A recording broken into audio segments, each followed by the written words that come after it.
Welcome to Part 3 of the Whitman Ball Murder. Visit brooksaudiobooks.com for an awesome collection of unique, full-length audiobooks. And be sure to subscribe to be notified when new books are released. Chapter 9. The following day found me at police headquarters, seeking a meeting with the inspector. I wanted to share a theory that could either earn me his understanding or pave the way for a new investigation, which I firmly believed would clear Mr. Monroe's name. I chose him as my confidant among the many I had encountered in this significant case, mainly because he had witnessed the most tragic moment of my life, and because I sensed a sympathetic connection between us that would ensure a fair hearing.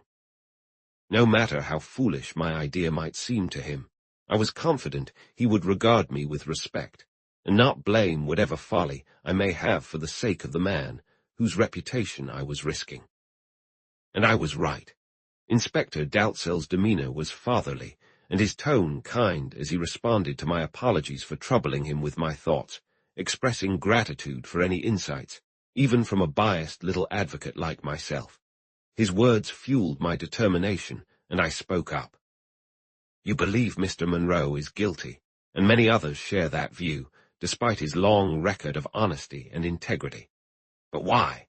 Because you refuse to consider that someone else could be responsible, someone who holds such a prominent position, both privately and publicly, that the thought seems absurd and almost insulting to the very nation that recognizes him as an esteemed figure. My dear. The inspector actually jumped to his feet. His expression and posture conveyed shock, but I held my ground, calming my demeanor and speaking with a measured conviction. I realize how shocking my words must appear to you, but please, just hear me out before you pass judgment. I know I've placed Mr. Monroe in a terrifying position, but Monroe's dismissal of my earnest attempt to confront him has pushed me to make this renewed effort to place the blame on the only other individual who could have approached Mrs. Sinclair at that tragic moment. How could I stand by doing nothing? How could you expect me to weigh the reputation of this foreigner against that of my own beloved, if I have justification? Justification that would resonate with anyone, if instead of this person having a prestigious international reputation, he had been an ordinary gentleman like Mr. Monroe. Would you not agree I deserve a chance to speak? Of course, but you lack faith in my reasoning, Inspector. They may not counterbalance that splash of blood on Mr. Monroe's shirt, but I must share them nonetheless. However, first, you must accept for now Mr. Monroe's claims as truthful. Are you willing to do that? I will try. Then, an even more challenging task. Trust my judgment. I observed the man and formed a negative impression of him long before any hints of that evening's tragedy had turned suspicion towards anyone. I watched him just as I did others. I noticed that he had not come to the ball to please Mr. Whitman or to enjoy socializing. No, he had a much more significant purpose, one that was tied to Mrs. Sinclair's diamond. He appeared indifferent, nearly sullen, before she arrived, yet his demeanor changed dramatically as soon as she entered the room. It wasn't because she was an attractive woman. Indeed, he hardly acknowledged her beauty or her remarkable figure with even a glance. His eyes were constantly drawn to her large fan, which swayed back and forth, momentarily hiding and revealing the brilliance of the jewel resting against her chest. When, for a brief moment, it hung in her distracted hand, and he caught a clear view of the magnificent gem, I noticed a striking change in his expression. If nothing else about that night had highlighted this woman and her diamond, I would have left with the belief that there were deeper interests at play behind his extraordinary reaction. That's quite the imagination, my dear Miss Van Hayes. Intriguing, but rather fanciful. I know, I'm just starting to approach the facts, but they'll come soon, Inspector. He looked surprised. Clearly, he wasn't used to hearing someone so small assert authority in this manner. Please continue, he said. Fortunately, I have no clerk here to overhear. I wouldn't speak if you did. This is meant for your ears alone for now. Not even my uncle is aware of what I'm contemplating. Go on, he urged again, prompting me to delve into my topic. Mrs. Sinclair wore the genuine diamond, and not a fake, to the ball. I am certain of this. The piece of glass or paste shown to the coroner's jury was quite bright, but it couldn't compare to the brilliant stone I saw shining on her chest as she walked by me toward the alcove. Miss Van Hayes. The keen interest Mr. Monroe showed in it, the noticeable excitement he displayed upon seeing its size and beauty, supports my conclusion. He provided testimony under oath, and as a well-known diamond expert, he surely realized that admitting to believing the stone was real would do more harm than good to his case. So, with such a gem adorning her, she entered that fateful alcove, a smile gracing her face, ready to employ her charm on anyone who happened to come near. But then something unexpected occurred. Please allow me to share my version of events. A shout from the driveway, or perhaps a flurry of snow against the window, caught her attention. There stood a man below, holding up a note attached to the end of a whip handle. I can't say for certain whether you've managed to track down that man. If you have, the inspector remained silent. I take it you have not, so let me continue with my thoughts. Mrs. Sinclair received this note.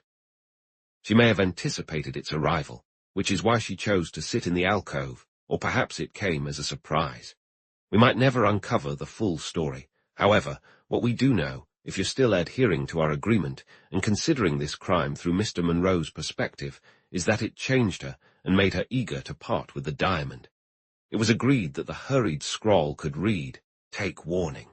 He intends to attend the ball. Expect trouble if you do not hand over the diamond," or something along those lines. But why was it passed to her in that unfinished state?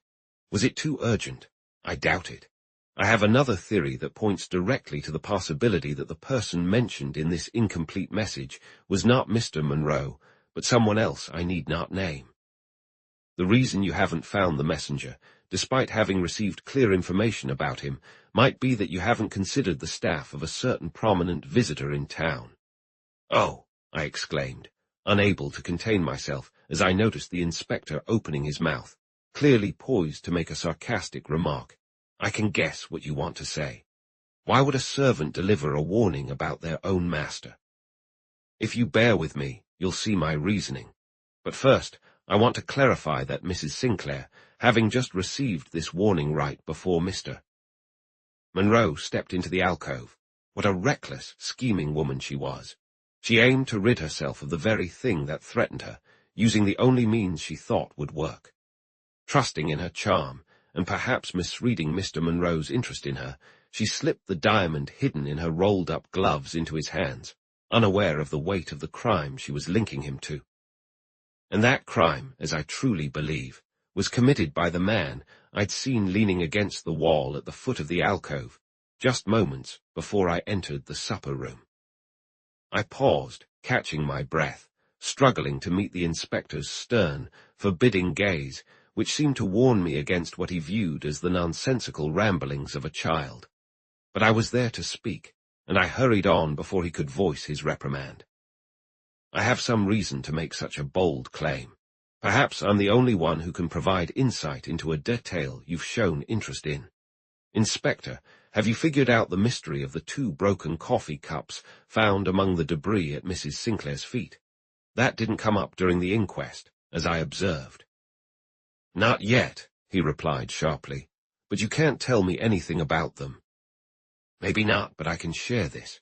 When I reached the door to the supper room that evening, I looked back, and perhaps it was luck, or perhaps fate. Only time will tell.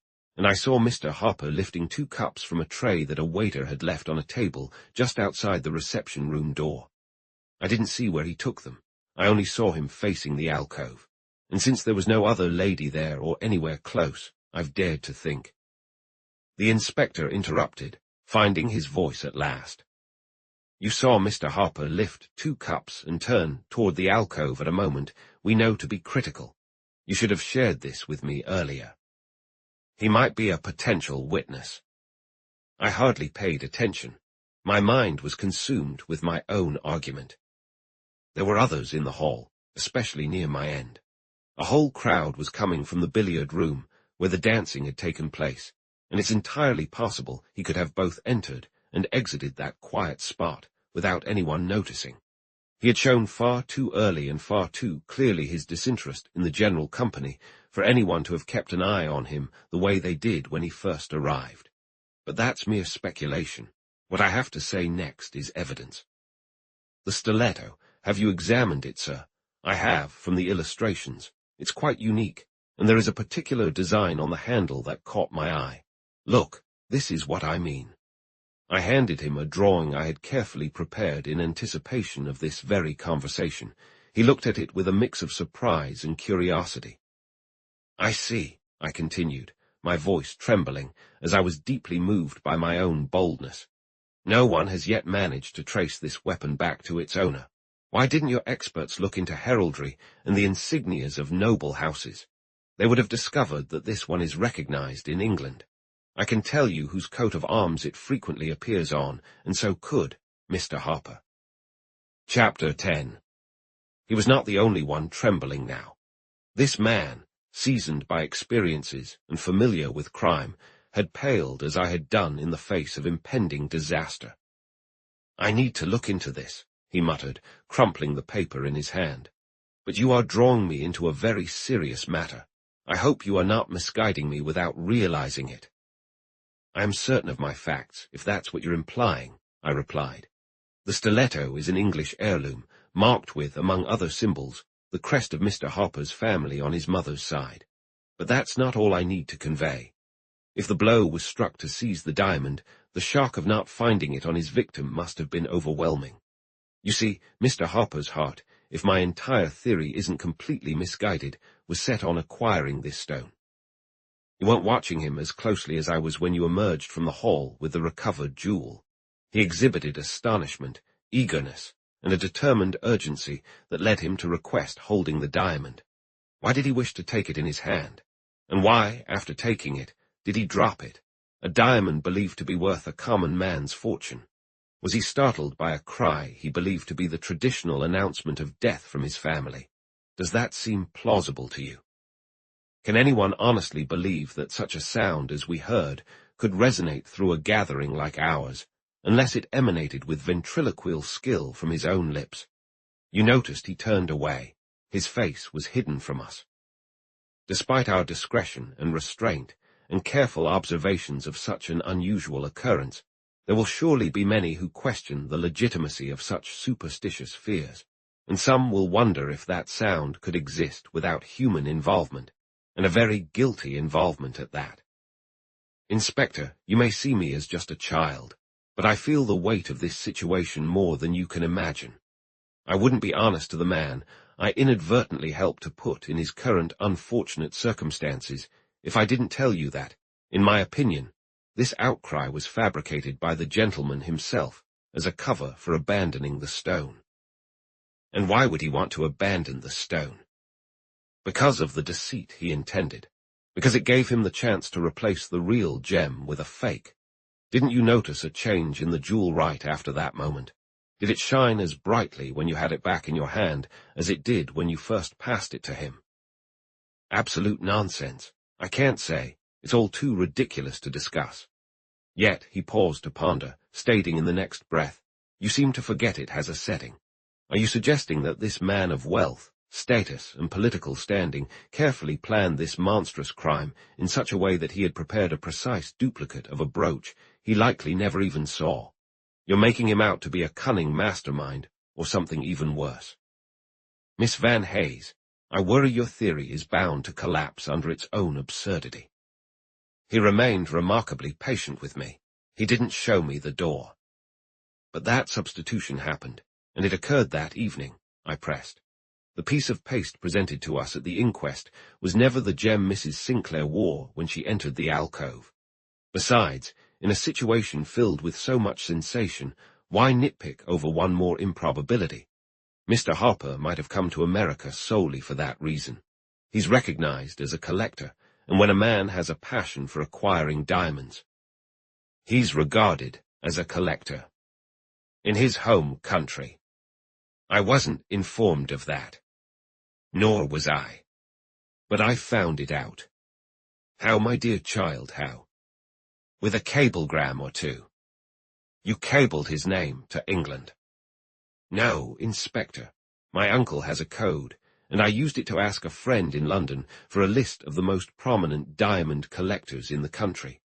Mr. Harper's name was third on the list. He looked at me, a mix of admiration and doubt flickering in his eyes. You are putting up a brave fight, he said, but it is a futile one. I have one more thing to trust you with. The nurse caring for Miss Harper was in my class at the hospital. We share a strong bond, and I confided in her about one matter. Inspector, my voice lowered instinctively as he moved closer. A note was sent from that sick room on the night of the ball, a note secretly written by Miss Harper while the nurse was in another room. The messenger was Mr. Harper's valet, and it was meant for the house where her father was a guest. She claims it was for him, but I wonder if the valet would tell a different story. My friend didn't see what her patient wrote, but she assured me that if her patient wrote more than 2 words, it would have been an indecipherable scrawl, as she was too weak to hold a pencil and nearly blind, having to feel her way over the paper.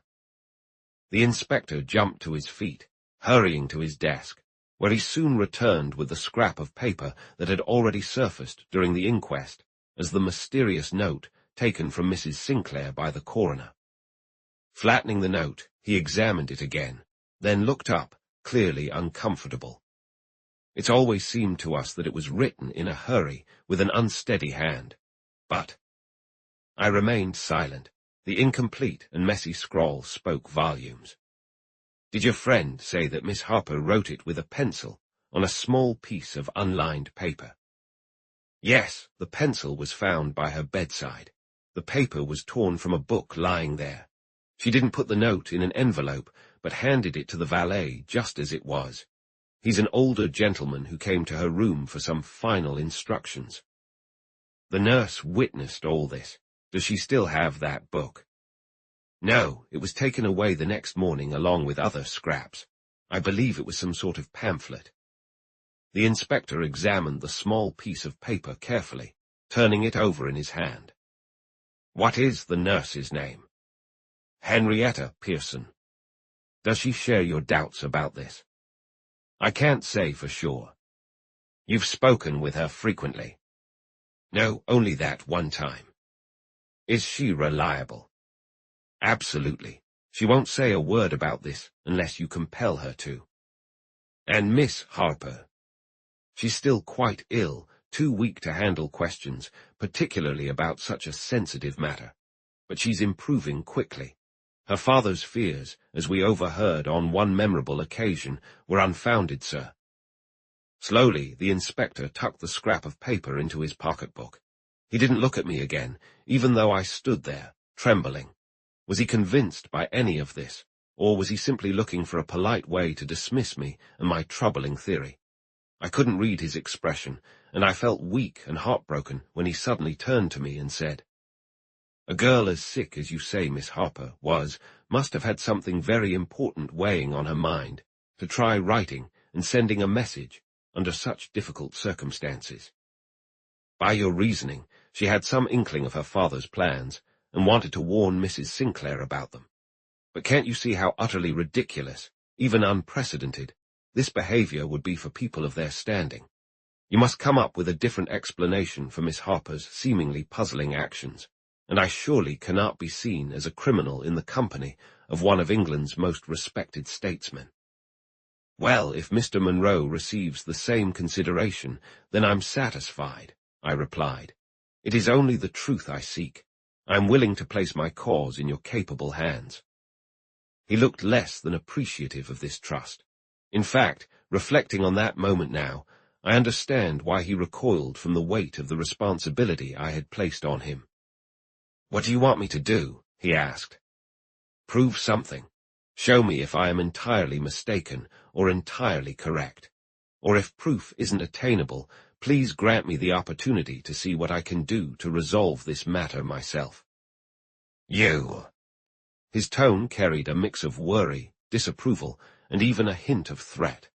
I met his gaze as steadily and calmly as I could, saying just before I thought he was about to interject again, "I won't do anything without your approval.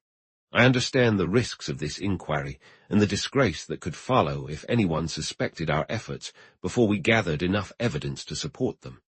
I do not plan an open confrontation, but rather. At that point, I leaned in close and whispered to him for several minutes. When I finished, he stared at me intensely and then rested his hand gently on my head. "You are remarkably resourceful," he said, "but your ideas are quite fanciful indeed. However," he added, his demeanor suddenly serious, "one must have some sympathy for a young girl faced with the choice between the guilt of her beloved and that of an esteemed man who is wholly distant from her and her natural instincts. So you do acknowledge some matter between these two?" "I see no other option," he replied. I let out a breath of relief. "Don't fool yourself, Miss Van Hayes. It's simply not possible that Mr. Harper is connected to this crime. He's just an eccentric man, that's all." But, I have my duties to fulfill. I will clarify certain matters for both you and myself, and if I could barely manage to breathe, there's even the slightest doubt, I'll come see you again and—" The shift he noticed in me cut off his sentence. He turned to me with a stern look and said, "There are 999 chances in 1,000 that my next words to you will be to prepare you for Mr. Monroe's arraignment and trial. But there is still a tiny possibility that the opposite might happen. If you choose to hold on to that hope, I can only admire your courage and the faith you show in your unfortunate lover." With that lukewarm encouragement, I had no choice but to accept my fate, not just for that day, but for many days to come when. Chapter 11. Before I share the events that unfolded at the end of those 2 weeks, I need to recount what took place during that time. Mr. Monroe's situation remained unchanged for the worse, while Mr. Harper's position was not openly compromised. Mr. Sinclair, from whom many of us hoped to glean valuable information to shift the focus of suspicion that was now firmly on one man, continued to be unwell in New Mexico. The only significant thing we learned from him came in a brief letter he composed from his sickbed. In it, he insisted that the diamond, when it had left his possession, was set in a distinctive mounting he had acquired in France. He claimed there was no other jewel like it, and if the imitation stone was crafted according to his description, it was likely that the replacement had been made at the direction of his wife, in some workshop in New York, since she wouldn't bother sending overseas for something she could have done here. He provided a description which matched the one we were already familiar with. This was a setback for me. Public sentiment would naturally align with that of the husband, and it would take very compelling evidence to challenge a logical assumption like this, especially given how far-fetched my own theory would seem in comparison. Yet, truth often outstrips imagination.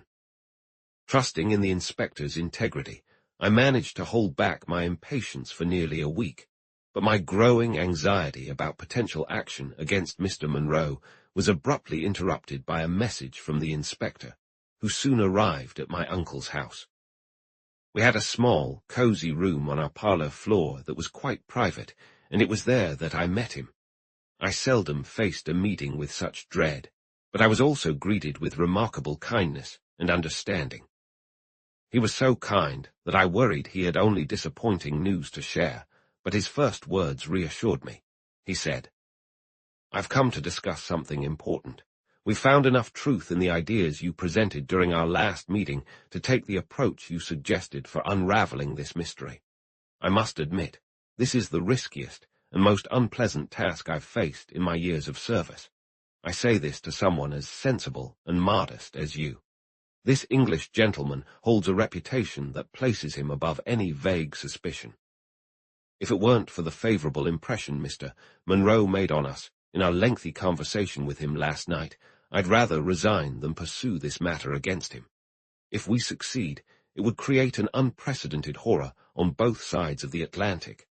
Failure, on the other hand, would invite ridicule that could damage the reputation of our entire team. Do you understand my predicament, Miss Van Hayes? We can't approach this proud and respected Englishman with questions without invoking the ire of the entire English nation. We must be certain before taking any steps and given that the evidence we have is all circumstantial, I see no better plan than the one you suggested, which at the time I viewed as somewhat fanciful.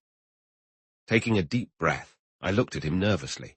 Never before had I felt my own presumption so acutely or experienced such a wave of joy alongside my fear.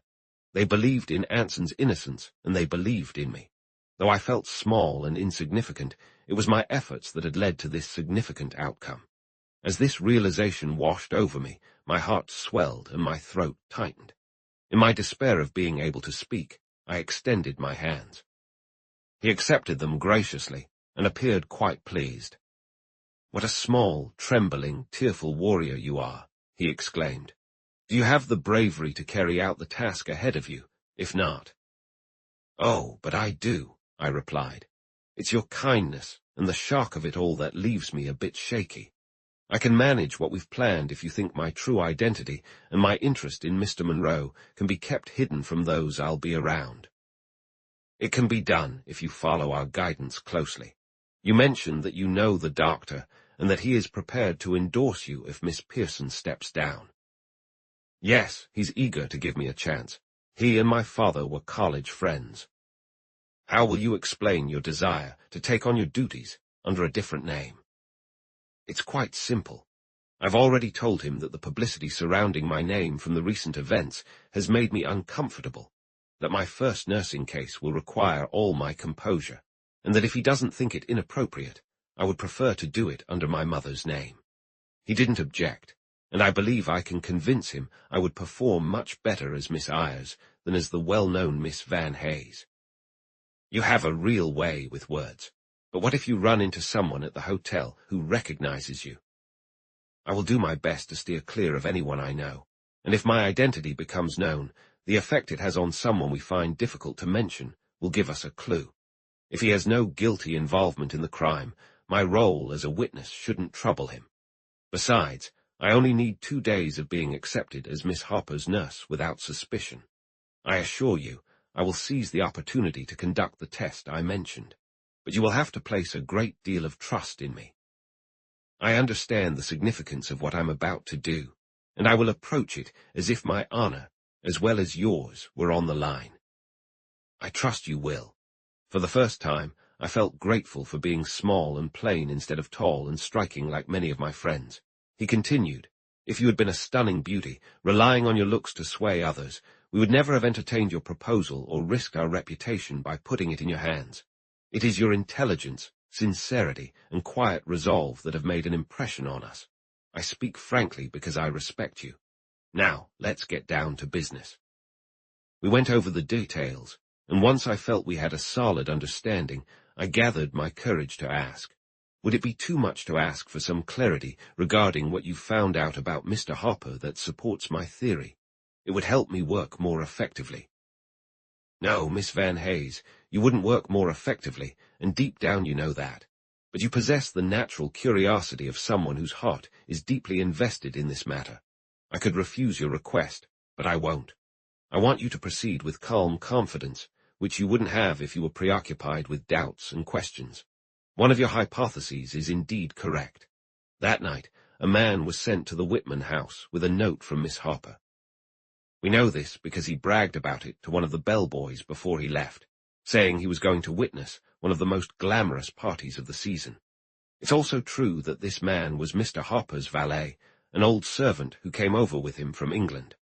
What raises our suspicions further is that this man was dismissed the following morning and has not been seen since by anyone we could locate.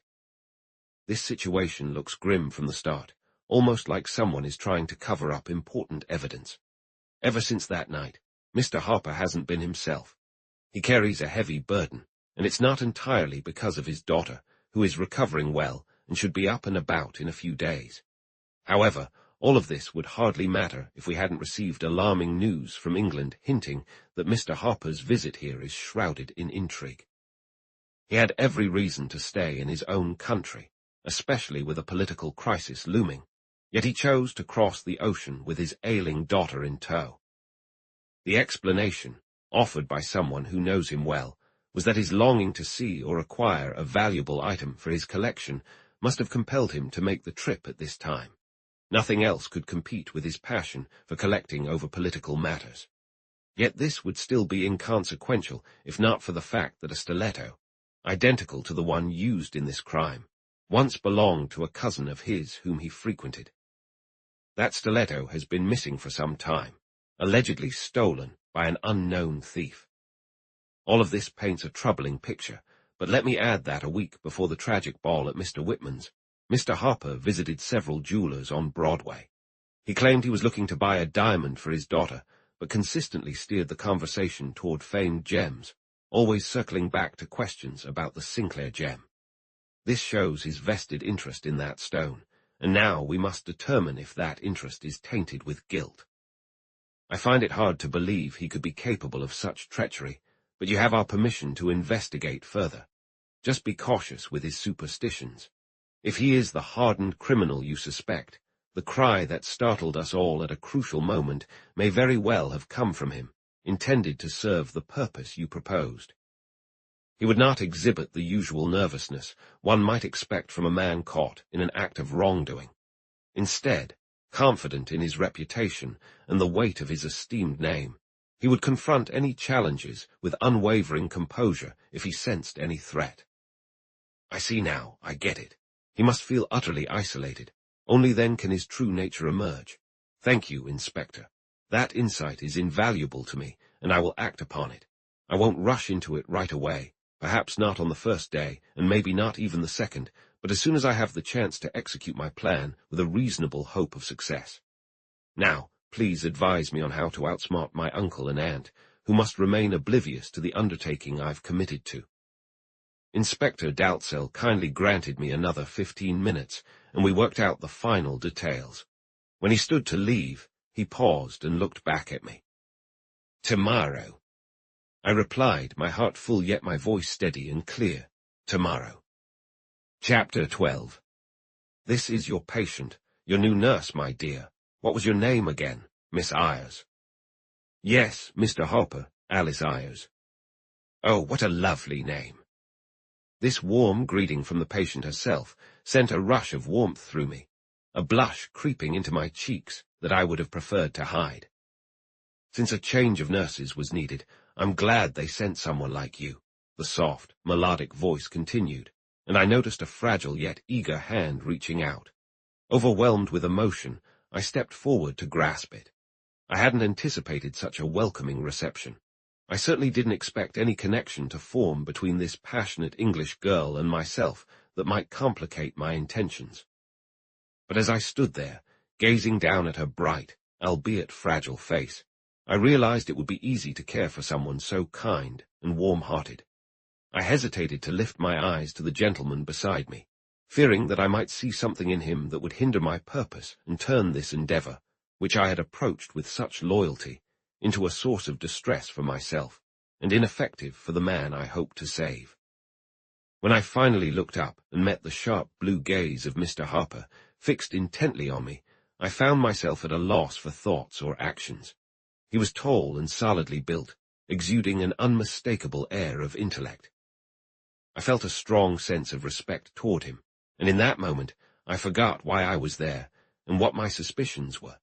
Suspicions that had brought both hope for myself and hope for my lover, who would carry the burden of disgrace even if he escaped punishment for this grave crime, provided the only other person who could possibly be linked to it turned out to be the honorable man he appeared to be in this first encounter. Realizing quickly that Mr. Harper's concerns about me stemmed from a fear that I might not feel comfortable in my new surroundings, which were more accustomed to intimidating than welcoming newcomers, I pushed aside my self-doubts. I met the friendly overtures of both him and his daughter with the quiet confidence that my role demanded. The outcome was a mix of satisfaction and unease. As a novice nurse stepping into her first case, I felt a sense of happiness. Yet, as a woman with a deeper, almost daring intention, I felt wretched and regretful, and a bit shaken in the conviction that had previously sustained me. Therefore, I was far from prepared for the challenge that awaited me later that day when Mr. Harper called me into the next room. He mentioned that it would greatly ease his mind to step out for an hour or so, and then asked if I was afraid to be alone with my patient. "Oh no, sir," I started, but then hesitated, filled with secret anxiety. I was afraid, not because of her condition, but because of my own feelings. What if I let my emotions slip when it was just her and me? What if the urge to explore her troubled mind overtook my professional duty as her nurse? My voice wavered, but Mr. Harper didn't seem to notice. He was too focused on what he wanted to convey. "Before I leave," he said, "I have a request, a caution, really. Please do not bring newspapers into Miss Harper's room, nor allow anyone else to do so. They are far too distressing right now. As you are aware, there has been a terrible murder in this city. If she catches so much as a glimpse of the headlines or sees the name Sinclair, which she recognizes, it could be very detrimental to her health. She is not only quite delicate from her illness, but also from her temperament. Will you be careful?" "I will be careful." It took so much effort for me to say those words, to say anything at all given the state of mind his unexpected reference to this topic had thrown me into, that I unintentionally drew his attention. With what I sensed was a look of doubt, he added with firm emphasis, "You need to treat this entire subject as off-limits in this family. Only cheerful subjects are appropriate for the sick room. If Miss Harper tries to bring up anything else, stop her. Do not allow her to discuss anything that won't aid in her quick recovery. Those are my only instructions for you. All else should come from her physician." I replied with as little emotion as I could manage. It seemed to satisfy him, for his expression softened as he kindly remarked, "You have a very trustworthy look for someone so young. I'll feel at ease knowing you're with her, and I expect you to stay by her side whenever I'm not. Every moment, mind you. She should never be left alone with talkative servants. If a word about this crime, which seems to be all anyone is talking about, is mentioned in her presence, I will feel compelled, though I would deeply regret it, to hold you responsible." This hit me hard, but I maintained my composure, perhaps coloring slightly, but not enough to raise any more suspicion than that I was stung in my pride. "She shall be well protected," I said. "You can trust me to shield her from any unnecessary knowledge of this crime." He nodded, and just as I was about to leave, he held me back, as if wanting to clarify something. "I was at the ball where this crime took place. Naturally, it left a deep impression on me, and it would on her too if she knew about it." "Indeed," I replied, wondering if he would continue, and how I would find the courage to stand there and listen if he did. "It's the first time I've ever encountered crime," he continued, speaking with an unusual insistence for someone so reserved. "I could have easily done without this experience. A tragedy, even one I've only been tangentially connected to, has a lasting impact on the mind." Oh yes, I responded, instinctively edging toward the door. Did I not know? Had I not been there as well? I, small and insignificant, stood before him while he looked down on me, completely unaware of the fatal connection that linked us. Even more overwhelming was the realization that of all the people in the world, the timid figure he was gazing at could very well be his greatest enemy, the one person, no matter how small, from whom he might have the most to fear. But I harbored no ill will toward his gentle daughter, and I genuinely felt relief knowing that my promise cut me off from any discussion of this forbidden topic with her. But the father, what was I to think of him? Alas, my thoughts could only dwell on his admirable qualities, illuminated in every light, except for the one that cast suspicion upon him due to his obvious connection to this crime. I spent the afternoon hours either watching the peaceful face of my patient, too sweetly calm in her slumber, or grappling with the troubling thoughts I had associated with her, and trying unsuccessfully to rationalize the extraordinary evidence linking this reputable man to a crime involving both theft and murder. The struggle didn't end that night, either. The next day brought a renewed sense of certainty as I noticed the looks exchanged between Mr. Harper and his daughter. Their glances were filled with doubt and questions from both sides, but not quite the doubts or questions that matched my own suspicions. I believed this to be the case, and spent another day or two wrestling with my sense of duty. Then one evening I unexpectedly encountered Mr. Harper. The look of dread, fear, really, etched on his face, was enough to revive all my nagging doubts. He sat at his desk, lost in thought over some papers he hadn't touched for hours, When I shifted my position, he startled and met my gaze. I could swear his cheeks were pale, the usual confidence in his posture shaken. It was clear he was wrestling with some formidable, hidden fear that he was trying desperately to conceal. I approached him with my request, and though he made an effort to pull himself together, I had already seen beneath his calm exterior. His familiar, composed demeanor could no longer fool me. My duties often kept me at Miss Harper's bedside, but I had a small room across the hall where I retreated soon after. I needed a moment to rest and to come to terms with myself. Despite my experiences and the convictions I had formed, I found that my determination was waning.